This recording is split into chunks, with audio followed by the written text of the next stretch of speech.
I'm going to stray a bit from the physical this time around and cover my MetaQuest 3 digital collection in parts. This will be quite an undertaking since I have around 150 titles that just keep growing due to the hard drive options that Meta keep throwing at me, thus enticing me further to collect. Now, normally I would say pish posh to digital, but with my standalone VR headset, I don't have much of a choice now, do I? So, since I've given in to the conversion from physical to digital, I'm going to show you my collection with a brief score of each game. Let's get right into it with A Fisherman's Tale. Although it's a short story-based puzzler, this game had me intrigued and immersed fully into its wacky nature. If you like puzzlers with a surreal experience, then I highly recommend getting this one. I loved the small to large scale that it implemented in its progression and its moderate puzzle-solving presentation. If you want to just forget reality for a bit, this is one to dock up with. I give this title a 7.5 out of 10. Since I haven't played the sequel to A Fisherman's Tale, I'll skip it for now and talk about A Mideval next. This was a valiant effort at being a roguelike puzzler and did hold my attention briefly, however I didn't find myself yearning for completion or repetition, and there are plenty of VR games that fall into this category for me. This had me dreading fighting the same types of enemies and felt like grinding more than an organic experience.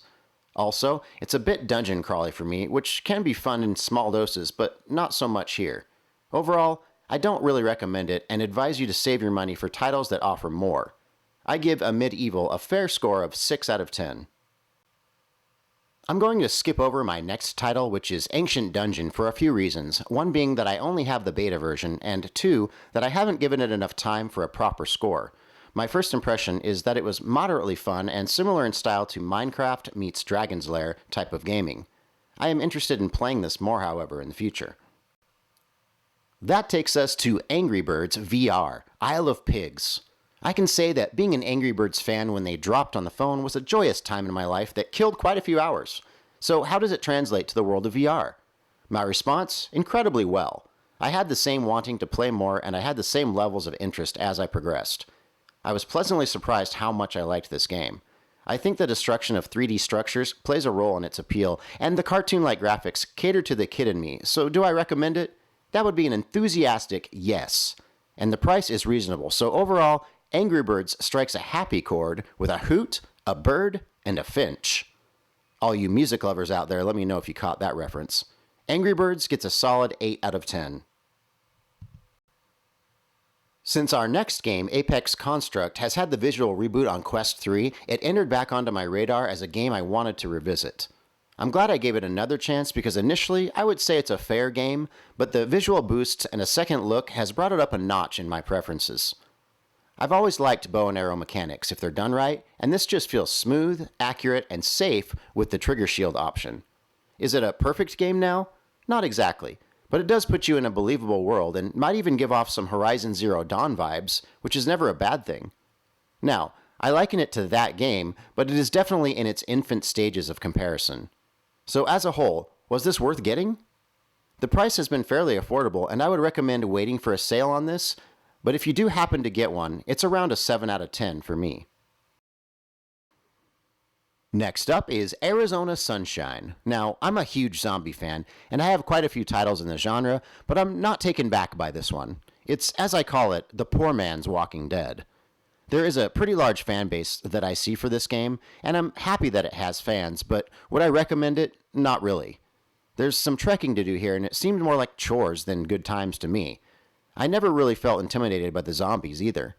I say if you like survival aspects of games like this, then it might resonate better with you, but for me, I'm going to have to give it a 6 out of 10 and pray I don't catch too much flack for it. Needless to say, I didn't buy part 2. Now we come to Asgard's Wrath 2. Being a launch title for the Quest 3, I was very excited to see how this game tracked. Literally.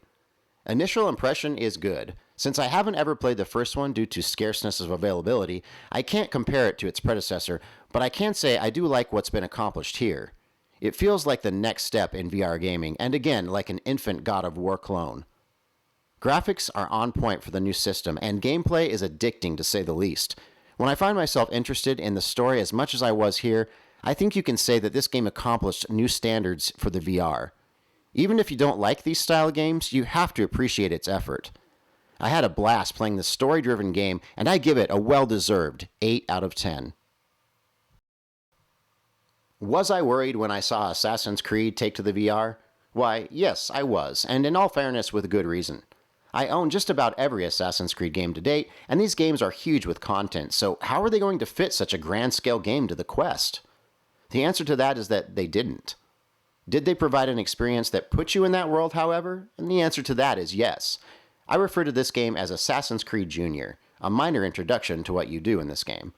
Definitely not as expansive as the physical media allowed, and it's downright janky at times in battle sequences and in motion. It wasn't as bad as, say, Sniper Elite or Medal of Honor in its execution, both games I owned on VR and quickly got my refund on, but it wasn't void of its problems either. For the first attempt at a game this big, I give it props for nailing the mood, but I give it critique for its mechanics, and I give it an overall score of 6.5 out of 10.